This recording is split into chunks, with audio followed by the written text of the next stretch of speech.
Good morning बच्चों। ये हमने चैप्टर 1 के पहले पार्ट में पढ़ा था समानता। सिविक्स का ये पहला चैप्टर है और इसमें समानता की बात की गई है कि समानता का क्या अर्थ है। तो हमने अभी जो एक वीडियो डाला था आपको इससे पहले वाला, उस वीडियो में स्पष्ट रूप से हमने समानता कार्य के आधार पर कई असमानताएं और समानताएं हैं। हमारे संविधान में सभी नागरिकों को समानता का अधिकार दिया गया है, किंतु कार्य के आधार पर वास्तव में अगर हम देखें व्यवहारिक रूप से तो समानताएं हैं जो स्पष्ट रूप से दिखाई देती हैं। जैसे कि हमने इसमें समझाया था आपको कि मताधिकार की समानता तो सबको है। 18 वर्ष से अधिक उम्र के प्रत्येक भारतीय नागरिक को वोट डालने का अधिकार है, लेकिन उसके बाद जब वो वोट डालने के अलावा जो समाज में दूसरी जगह कार्य करने जाता है, कुछ उसको सुविधाएं, जो मूलभूत सुविधाएं हैं, उसको लेने के लिए भी बहुत बड़ी असमानता व्यवहारिक रूप से देखने को मिलती है और हमने इसमें चित्र के माध्यम से समझने का प्रयास किया था।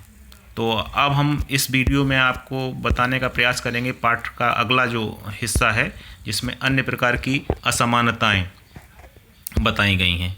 अन्य प्रकार की असमानताएं इसमें बताई गई हैं, तो इस पे थोड़ा सा हम ध्यान देंगे। तो सबसे पहले हम शुरुआत करेंगे इसमें ये जो दिया गया है, कांता उन बहुत से यहाँ से शुरुआत करते हैं। कांता उन बहुत से लोगों में से एक है जो भारतीय लोकतंत्र में रहते हैं और जिन्हें मताधिकार प्राप्त है, लेकिन उनका दैनिक जीवन कार्य करने की स्थितियाँ समानता से बहुत दूर हैं। निर्धन होने के अतिरिक्त भारत में लोगों को अन्य अनेक कारणों से भी असमानता का सामना करना पड़ता है। इस आशय हम निम्नलिखित दो कहानियों को पढ़कर समझेंगे। ये दोनों ही वास्तविक घटनाओं पर आधारित हैं और भारत में होने वाली विभिन्न प्रकार की असमानताओं पर प्रकाश डालती है। यानी कि हम ये सारी बात जो असमानता की बात है, जो समाज में असमानता फैली हुई है, उसको दो कहानियों के माध्यम से समझने का प्रयास करेंगे। तो भारत में सामान्यतः प्रचलित असमानताओं में से एक है जातिगत व्यवस्था। यदि आप ग्रामीण भारत में रहते हैं तो जातिगत पहचान का अनुभव शायद बहुत छोटी आयु में ही हो जाता है। यानी कि जो ग्रामीण क्षेत्र है हमारे भारत का, उसमें जातियों को लोग ज़्यादा मानते हैं और जातियों पे ज़्यादा ध्यान देते हैं, और जो जातियों से संबंधित असमानता है वो ग्रामीण क्षेत्र में बहुत ज़्यादा है शहरों की तुलना में। क्योंकि ग्रामीण क्षेत्र में ये ऊंची जात का है तो इसको ये सुविधाएं हैं, और ये नीची जात का है तो इसको इन सुविधाओं से वंचित कर दिया जाए, इस तरह का आज भी देखने को मिलता है। लेकिन हमारे संविधान में सबको समानता का अधिकार दिया गया है, लेकिन आज भी ये समानता का अधिकार वास्तव में नहीं मिल पाया है। तो इसी में ये ग्रामीण क्षेत्र की बात आती है कि वहाँ पे अनुभव लोग ज़्यादा करते हैं। यदि आप भारत के शहरी क्षेत्र में रहते हैं तो शायद यह सोचेंगे कि लोग अब जात पात में विश्वास नहीं करते, और अगर मान लो कोई सिटी में रहता है, दिल्ली, बॉम्बे, कलकत्ता या बड़े किसी महानगर में, अहमदाबाद, तो ऐसा लगता है कि यहाँ कास्टिज्म नहीं है या जाति लोग भूल गए हैं या जाति पे ज़्यादा ध्यान नहीं देते हैं। लेकिन वहीं पढ़े लिखे लोगों को अगर आप देखें तो उनके अंदर भी जाति की जो सोच है वो कैसी है, इसको हम ये एक छोटे से विज्ञापन के माध्यम से समझने का प्रयास करेंगे। देखो, इसमें एक अखबार में शादी के विज्ञापन करते समय किन किन बातों को ध्यान दिया गया है। यहाँ ध्यान देने की बात है, सबसे पहले आप देखिए ये कुर्मी छत्री है ना, इसके बाद फिर आता है तोमर राजपूत है ना, उसके बाद इस विज्ञापन में दिया गया है अग्रवाल है ना, इसको ध्यान देना ही, ये देखिए अग्रवाल दिया गया है।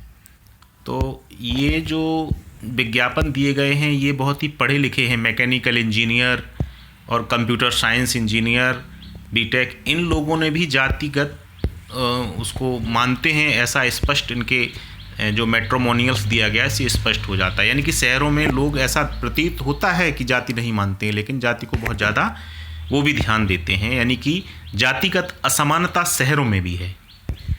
तो भारत में सामान्यतः प्रचलित असमानताओं में से एक है जातिगत व्यवस्था, और ये हमने अभी पढ़ा है। इसमें आइए अब एक कहानी स्कूल जाने वाले एक दलित बच्चे के अनुभवों के बारे में पढ़ें। दलितों के बारे में आप पहले ही पिछले वर्ष की पुस्तक में पढ़ चुके हैं। दलित एक ऐसा शब्द है जो निचली कही जाने वाली जाति के लोग स्वयं को संबोधित करने के लिए प्रयोग में लाते हैं। यानी कि दलित का मतलब क्या होता है? जो दबा कुचला, जो समाज में जिसको बहुत ही प्रताड़ित किया गया हो, शोषण किया गया हो, और उसको ये बार बार बताया गया हो कि तुम बहुत ही नीचे तबके के हो, नीचे वर्ग के हो, और हर तरह से उसका शोषण किया गया है सैकड़ों साल से, उसको दलित कहा जाता है। तो इस शब्द का वहीं इस्तेमाल होता है। तो ये जो है क्या है, इसको हम एक ओम प्रकाश वाल्मीकि जो है इनके माध्यम से समझने का प्रयास करते हैं। एक प्रसिद्ध दलित लेखक हैं ये, और उन्होंने अपनी आत्मकथा जूठन में लिखा है कि वो जब स्कूल में जाते थे तो उनको क्या करता था, बहुत सारी असमानता का सामना करना पड़ता था। बहुत सारी असमानता, किस तरह की असमानता थी? जैसे कि वो क्या करते थे, बैठने की जगह उनको नहीं मिलती थी, तो वो क्या करते थे, सारे बच्चे क्लास के अंदर बैठते थे और वो क्लास के बाहर बैठते थे या बिल्कुल ज़मीन में बैठे रहते थे, और उनको वहाँ से, इसमें उन्होंने बताया कि अक्षर भी साफ नहीं दिखाई देते थे। और प्रधानाध्यापक जो थे, उन्होंने एक बार उनको क्या किया, उनसे कहा कि तुम ऐसा करो कि यहाँ पे जो है स्कूल में झाड़ू लगाओ। उनको झाड़ू लगाने का, यानी कि जो पढ़े लिखे, जो प्रधानाचार्य होते हैं वो तो पढ़े लिखे ही होते हैं, शिक्षित वर्ग से हैं, लेकिन फिर भी उन्होंने अपने स्टूडेंट के साथ कैसा भेदभाव किया कि झाड़ू लगाने को बोला।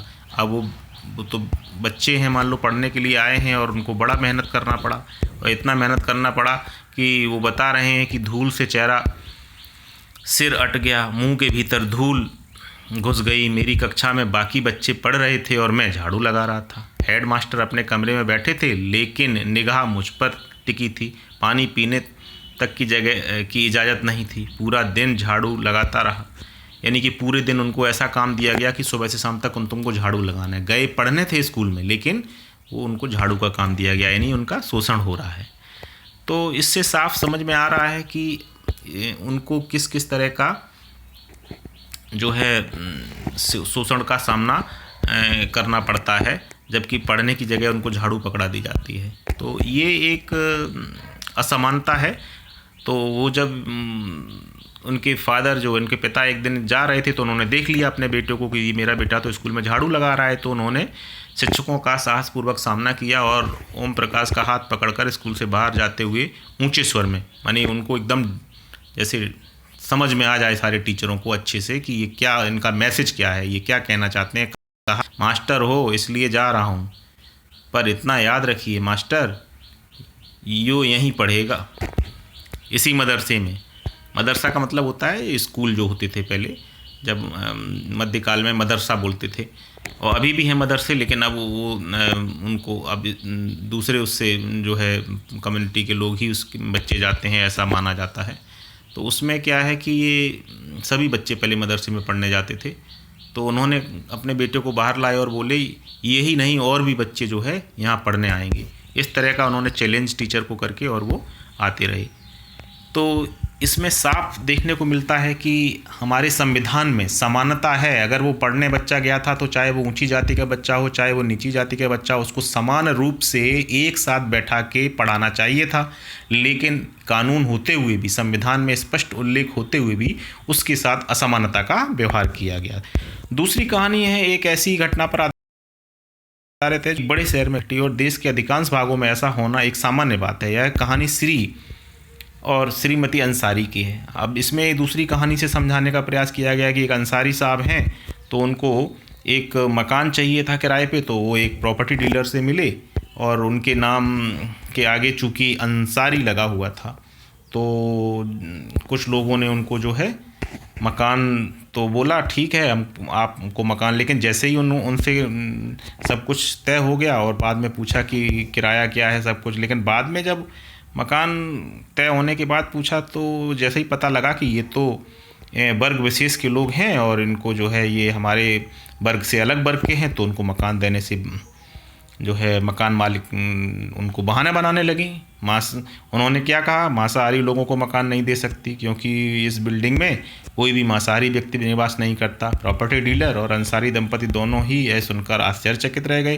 क्योंकि पड़ोस से मछली पकाने की गंध आ रही थी। यानी कि वहाँ ऐसा नहीं था कि मांस की वजह से मकान नहीं मिला, कि वो मांस खाते हैं इसलिए मकान नहीं दिया, क्योंकि वहाँ मांस पकाने की, वहाँ जो और लोग हैं वो भी तो मांस खाते होंगे ना, वैसी गंध आ रही थी। तो वो एक बहाना था लेकिन उनको एक वर्ग विशेष के होने की वजह से उनको ये मकान नहीं मिला। तो इसमें प्रॉपर्टी डीलर ने सुझाव दिया कि आप अपना नाम बदलकर श्रीमती और श्री और श्रीमती कुमार रखना चाहेंगे तो आपको मकान आसानी से मिल जाएगा, लेकिन उन्होंने मना कर दिया, भाई ये नहीं, ये हमारे स्वाभिमान के खिलाफ है, हम ऐसा नहीं कर सकते। और उन्होंने बाद में मकान खोजा, काफ़ी दिनों बाद खोजते रहे, उनको परेशानी तो हुई, उनको असमानता का सामना तो करना पड़ा, लेकिन अंत में उनको काफ़ी शोषण परेशान होने के बाद जो है वो मकान मिल जाता है। तो ये दो कहानियों में यही समझाने का प्रयास किया गया है कि स्पष्ट रूप से उनकी ये देखिए जो उन्होंने अपनी आत्मकथा में ओम प्रकाश वाल्मीकि जी ने लिखी है जूठन, तो उसमें उन्होंने अपने विचार से, आपके विचार से ओम प्रकाश वाल्मीकि के साथ उसके शिक्षक और सहपाठियों ने असमानता का व्यवहार क्यों किया था। अपने आप को ओम प्रकाश वाल्मीकि की जगह रखते हुए 4 पंक्तियाँ लिखिए कि उक्त व्यक्ति में आप कैसा अनुभव करते हैं। तो अगर आप मान लो ओम प्रकाश होते और आप मकान लेने जाते और आपको कोई मकान नहीं देता, तो आपके अंदर क्या भावना होती। इस तरह का आप अपने 4 लाइन में लिख के 4 लाइन में लिख सकते हो और उसको चेक कराने के लिए आप उसको फ़ोटो खींच के भेजो तो मैं उसको चेक करूँगा। और दूसरी बात भी पूछी गई, आपके विचार से अंसारी दंपत्ति के साथ असमानता का व्यवहार क्यों किया जा रहा था। यदि आप अंसारी दंपत्ति की जगह होते, रहने के कारण जगह नहीं मिलती क्योंकि धर्म के कारण उनके पास नहीं रहना चाहते थे, तो आप क्या करते। तो आपको इस बारे में थोड़ा विचार करना है और उसके बाद ये कुछ इसके बारे में 2-3 लाइनें लिखनी है, या इसके बारे में हम चर्चा बाद में करेंगे। उसके बाद आता है मानवीय गरिमा का मूल्य, यानी कि जो हर व्यक्ति होता है उसकी एक अपनी गरिमा होती है। हर व्यक्ति को अगर आप कोई उसकी गरिमा का मतलब होता है उसकी अपने मन में इज्जत होती है, आत्म सम्मान होता है हर व्यक्ति का, यानी कि आप कुछ उससे गलत कहोगे तो उसको बड़ी कष्ट होगा। तो अब तक आप समझ गए होंगे कि प्रायः कुछ लोगों के साथ असमानता का व्यवहार इस कारण होता है कि उनका जन्म किस जाति, लिंग या धर्म में हुआ है, वे उच्च वर्ग के हैं या मध्यम या निम्न वर्ग के। ओम प्रकाश वाल्मीकि और अंसारी परिवार के साथ असमानता का व्यवहार जातिगत और धर्मगत कारणों से हुआ है। ऐसा कि अभी जैसे कहानियों में स्पष्ट किया गया है कि अगर वो बहुत ही नीचे की दलित जाति के नहीं होते तो उनके साथ जो है क्लास में बराबरी पे बैठने को दिया जाता, पढ़ाया जाता, झाड़ू नहीं लगवाई जाती। या फिर अंसारी साहब नहीं होते, मान लो कोई दूसरा टाइटल होता जिससे ये बोध ना होता कि ये धर्म विशेष के व्यक्ति हैं, तो उनको आसानी से मकान मिल जाता। दोनों ही कारणों में धर्म और जाति की वजह से उनको असमानता, जबकि ये कानून के, ये संविधान के विरुद्ध है। जब लोगों के साथ असमानता का व्यवहार होता है तो उनके सम्मान को ठेस पहुँचती है। ओम प्रकाश वाल्मीकि तथा अंसारी दंपत्ति के साथ किए गए व्यवहार के कारण उनकी गरिमा को ठेस पहुँची। ओम प्रकाश वाल्मीकि को उनकी जाति के कारण स्कूल में झाड़ू लगवाकर शिक्षकों और छात्रों ने उनके सम्मान को बुरी तरह आहत किया और यह महसूस कराया कि विद्यालय के अन्य छात्रों के समान नहीं, उनसे कमतर हैं। यानी उनको ये बार बार रियलाइज़ कराया गया कि तुम जो है नीची जाति की हो तो तुम नीचे हो, भले ही वो कितने भी ब्रिलियंट हैं, लेकिन उनको ये लोगों ने एहसास कराया। बच्चा होने के कारण ओम प्रकाश वाल्मीकि स्वयं इस बारे में अधिक कुछ नहीं कर सके, किंतु जब उनके पिता ने अपने बेटे को झाड़ू लगाते देखा तो उन्हें इस असमान व्यवहार पर क्रोध आया और उन्होंने शिक्षकों के विरोध प्रकट किया। तब लोगों ने अंसारी दंपत्ति को अपना मकान किराए पर देने तथा जब लोग इनकार कर दिया तब उनके सम्मान को भी बहुत चोट पहुंची। फिर जब प्रॉपर्टी डीलर ने उन्हें नाम बदलने का सुझाव दिया तब उनके आत्मसम्मान ने उन्हें ऐसा करने से रोक दिया। भाई कोई भी हो, क्यों हम नाम बदलें, हमको क्यों, हमारा जब संविधान, हमारे कानून ने हमको अधिकार दिया है समानता का, तो हम क्यों नाम बदलें। हमने कोई गलती थोड़ी ना की है, इसमें हमारी गलती नहीं है बल्कि उनके सोचने समझने की गलती है, तो हम अपना नाम क्यों बदलें, ऐसा उनको महसूस हुआ। ओम प्रकाश अंसारी दंपत्ति के साथ ऐसा व्यवहार नहीं होना चाहिए था। वे उसी सम्मान और उसी गरिमा के हकदार थे जो अन्य किसी व्यक्ति को मिलती है। तो इसमें ये स्पष्ट रूप से हमने उदाहरण के माध्यम से समझा कि किसी व्यक्ति की समाज में जाति या धर्म देखकर लोग असमानता का व्यवहार करते हैं, लेकिन हमारे संविधान में क्या लिखा है कि जाति या धर्म को देखकर किसी से असमानता का व्यवहार नहीं किया जा सकता। अगर ऐसा कोई करता है तो वो एक दंडनीय अपराध है। इसके विपरीत, यानी लिखा हमारे संविधान में कुछ है और व्यवहारिक रूप से होता कुछ और है। तो यही बात इसमें समझाने की कोशिश की गई। भारतीय लोकतंत्र में समानता। भारतीय संविधान सब व्यक्तियों को समान मानता है। इसका अर्थ है कि देश के व्यक्ति, चाहे वे पुरुष हों या स्त्री, किसी भी जाति के हों, धर्म के हों, शैक्षिक और धार्मिक पृष्ठभूमि से संबंध रखते हों, वे सब समान माने जाएंगे। ऐसा नहीं है कि कोई कहीं से भी, किसी भी बैकग्राउंड से आया है, लेकिन उनका इस देश में भारत के नागरिक के तौर पर वो एकदम समान है। कोई उनमें भेदभाव करेगा तो वो एक गलत बात मानी जाएगी। लेकिन इसके बाद भी, यह सब होने के बाद भी क्या होता है? भेदभाव होता है, यानी कि असमानता समाप्त तो नहीं हुई है और फिर भी लोग असमानता का व्यवहार अभी भी लोग कर रहे हैं। तो अब हम इसमें एक चीज़ देखते हैं। इसमें एक चित्र छपे हैं 2-3। इसमें 2 बच्चे जो है बूट पॉलिश कर रहे हैं और उसमें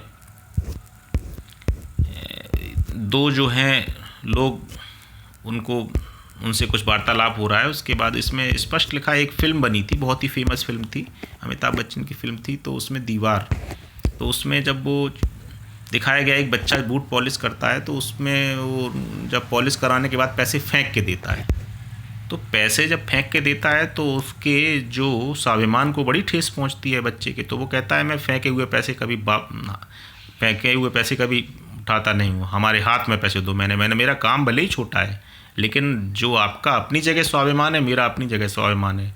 फेंक के देने का आपका क्या मतलब है? क्या कोई मैं इस तरह का व्यक्ति हूँ? तो वो उनको पैसे जब हाथ में देता है तब लेता है, यानी कि वो अपने स्वाभिमान के लिए उन बच्चों ने विरोध किया। तो ये, इससे हर आदमी को अपने स्वाभिमान की रक्षा के लिए उठ खड़ा होना चाहिए। ये जो चित्र है, ये हमारा देश का संसद भवन है, आप सभी लोग जानते हैं। इसमें ये जो पिलर हैं, पिलर की जगह पे जो लोगों को, पुरुष और महिला को और हर धर्म जाति के लोगों को खड़े हुए इसको ऊपर हाथ करके दिखाया गया। यानी कि जो ये देश है, जहाँ से देश चलता है, जो देश हर व्यक्ति, हर नागरिक, चाहे वो किसी जाति का हो, किसी धर्म का हो, उसी के सहयोग से, उसी के वोट से जो लोग चुन के जाते हैं यहाँ बैठने के लिए, उससे हमारा देश चलता है। ये इस तरह का मैसेज ये चित्र दे रहा है। ये संसद भवन का चित्र है और इसमें ये समझाने का भी प्रयास किया गया है कि ये यहाँ समझते हैं, समता को स्थापित करने के लिए संविधान में जो प्रावधान है उनमें से कुछ निम्नलिखित हैं। प्रथम, कानून की दृष्टि से हर व्यक्ति समान है। इसका तात्पर्य है कि व्यक्ति को देश के राष्ट्रपति से लेकर कांता जैसी घरेलू काम की नौकरी करने वाली महिला तक सभी को एक ही जैसे कानून का पालन करना है। दूसरा, किसी भी व्यक्ति के साथ उसके धर्म, जाति, वंश, जन्म स्थान और उसके स्त्री या पुरुष होने के आधार पर भेदभाव नहीं किया जा सकता। अगर कोई ऐसा भेदभाव करता है तो उसको बिल्कुल गलत माना जाएगा और अगर उसकी शिकायत करता है तो उसको सज़ा भी हो सकती है। इसके साथ ही प्रत्येक देश का नागरिक, चाहे वो किसी भी जाति का हो, उसको हर स्थान पर, छोटे स्थान, बड़े स्थान पर, कुआं में पानी पीना, नल में पानी पीना, दुकान, बाजार, मंदिर, मस्जिद वगैरह सब में जाने का उसको स्पष्ट रूप से अधिकार है। कोई उसको रोक नहीं सकता। अब यहाँ पे एक शब्द देखिए, अस्पृश्यता आया है। ये शब्द बहुत फेमस है, इसको आप लोग नोट कर लेंगे और समझ लेंगे। अस्पृश्यता का मतलब होता था कि जो लोगों को बहुत निचला समझा जाता था, यानी कि उनकी छाया से भी लोग घृणा करते थे, जो कि बहुत ही गलत था।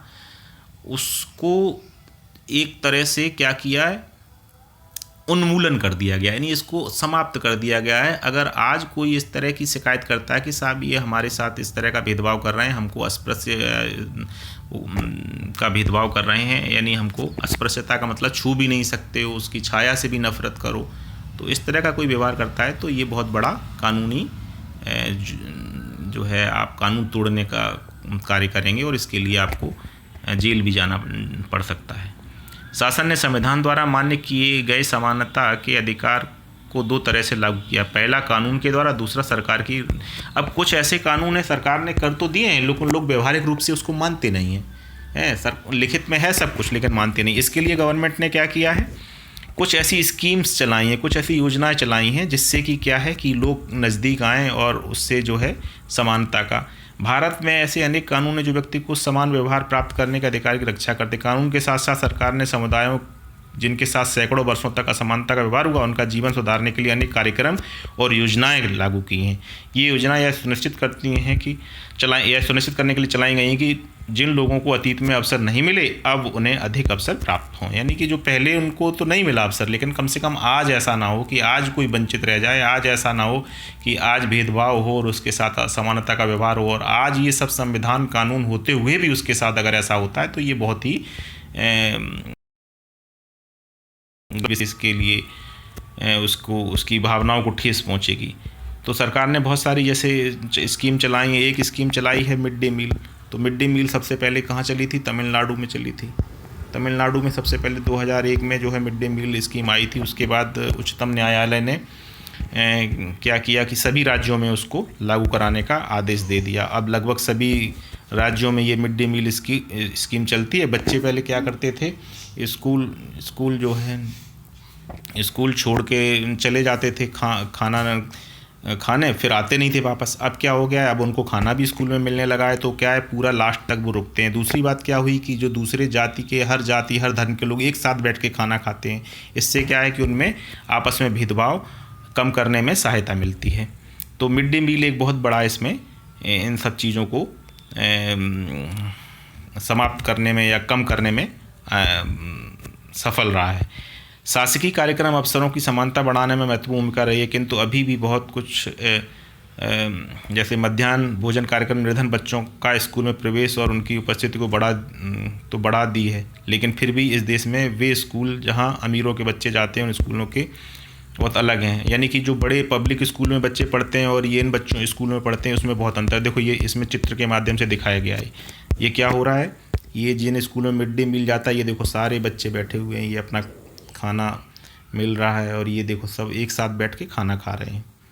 तो ये जो है ये स्कीम्स आई हैं, इससे क्या है, ये उत्तराखंड के एक शासकीय विद्यालय का चित्र है जो मिड डे मील करते हुए दिखाया गया है। इसमें फिर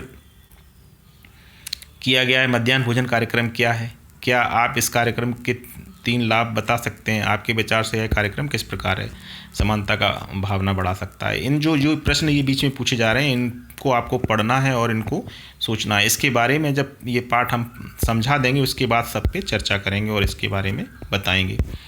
तो अब ये देखिए चित्र है, ये आप सभी लोग इनको स्पष्ट रूप से पहचानते ही होंगे। ये किसका चित्र है? हमारे देश के महान व्यक्ति जिन्होंने हमारे देश में, जिसकी हम चर्चा कर रहे हैं, समानता का अधिकार दिलाने के लिए संविधान में जो लिखा और सबसे ज़्यादा अहम, सबसे इम्पोर्टेंट रोल इनका जो है कार्य किया, डॉक्टर भीमराव अंबेडकर। इन्होंने जो है इन्हीं के माध्यम से आज हम जो बहुत सारे अधिकार हमको मिले हैं वो इन्हीं के माध्यम से आज हम इनका लाभ ले रहे हैं। और इन्होंने क्या कहा है, आत्मसम्मान के बारे में देखो कहा है इन्होंने। क्या कहा है, अपने आत्मसम्मान को दांव पर लगाकर जीवित रहना अशोभनीय है। आत्मसम्मान जीवन का सबसे ज़रूरी हिस्सा है, इसके बिना व्यक्ति नगण्य है। आत्मसम्मान के साथ जीवन बिताने के लिए व्यक्ति को कठिनाइयों पर विजय प्राप्त करनी होती है। केवल कठिन और निरंतर संघर्ष से ही व्यक्ति बल, विश्वास और मान्यता प्राप्त कर सकता है। देखिए कितनी बड़ी बात इन्होंने कही है। यानी कि आत्मसम्मान सबसे बड़ी चीज़। अगर आपका आत्मसम्मान जाग गया ना तो आपका कभी शोषण कोई नहीं कर सकता है, और आप अपने आप को अगर पहचान लिए तो बहुत आगे निकल जाएंगे। ये इसके लिए हर व्यक्ति को आगे आना चाहिए, ये इन्होंने इसमें मैसेज दिया है। दूसरी बात क्या कही है, मनुष्य नाशवान है, यानी हर व्यक्ति को मरना है एक ना एक दिन।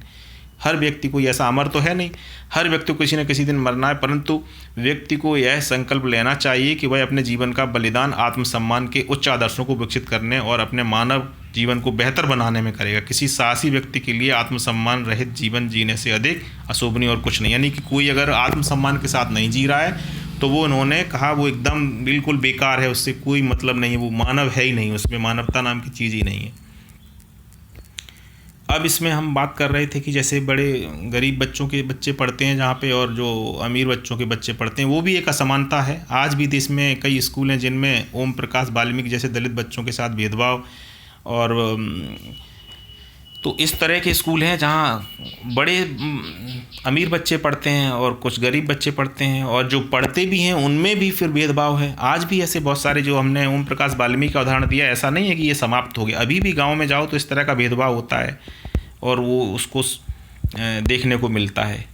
तो ये सब समझने की आवश्यकता है। इसका मुख्य कारण यह है कि दृष्टिकोण में बहुत धीरे धीरे परिवर्तन आता है। यद्यपि लोग यह जानते हैं कि भेदभाव का व्यवहार कानून के विरुद्ध है, फिर भी वो जाति, धर्म, अपंगता, आर्थिक स्थिति और महिला होने के आधार पर लोगों से असमानता का व्यवहार करते हैं। यानी कि लोगों में ये बदलाव तो आ रहा है, लेकिन वो धीरे धीरे बदलाव आ रहा है, इतनी जल्दी नहीं आ पाएगा, तो समझने में समय लगता है। क्योंकि ये किसी बात को, कुछ बातें ऐसी होती हैं जो समय के साथ ही आगे उसको समझा जा सकता है और उसको समाप्त किया जा सकता है। अगर आप आज कानून बना दो तो आज समाप्त नहीं किया जा सकता, जैसे जैसे समय आगे बढ़ता है वैसे वैसे वो अपने आप समाप्त हो जाएंगी।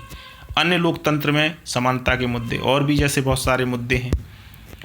शायद आप सोच रहे होंगे कि भारत के लोकतंत्र ही ऐसा है जहां असमानता का अस्तित्व है। ऐसा नहीं है कि भारत में ही यही असमानता है। अमेरिका की अगर हम बात करते हैं तो अमेरिका में भी काले और गोरे लोगों का असमानता का देखने को मिलता है। वहाँ पे भी जो है काले और गोरे लोग थे जो अमेरिका में जाके बसे थे। बहुत सारे लोग अफ्रीका में पहले कार्य करने अमेरिका में गए थे, लेकिन बाद में जो गोरे लोग थे उन्होंने वहाँ पे अपनी सत्ता स्थापित कर ली और उनमें गरीबों को, उनको काले लोग जो अफ्रीका से गए थे उनको ये समझा कि ये तो केवल यहाँ कार्य करने के लिए हैं और उनको वो बराबरी का हक नहीं मिला जो उनको मिलना चाहिए था। तो इसमें एक उदाहरण दिया गया, एक अश्वेत महिला थी, यानी कि जो उन अश्वेत थी और तो उन्होंने बस में जा रही थी तो उन्होंने उनसे किसी ने कहा होगा सीट पे खाली करने के लिए, तो उन्होंने सीट खाली करने से मना कर दिया। यानी उन्होंने अपने अधिकार के लिए आवाज़ उठाई। इनका नाम क्या था?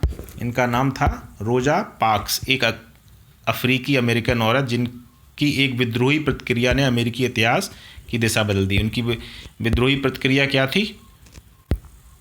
यानी कि उन्होंने अपने अधिकार के लिए सबसे पहले,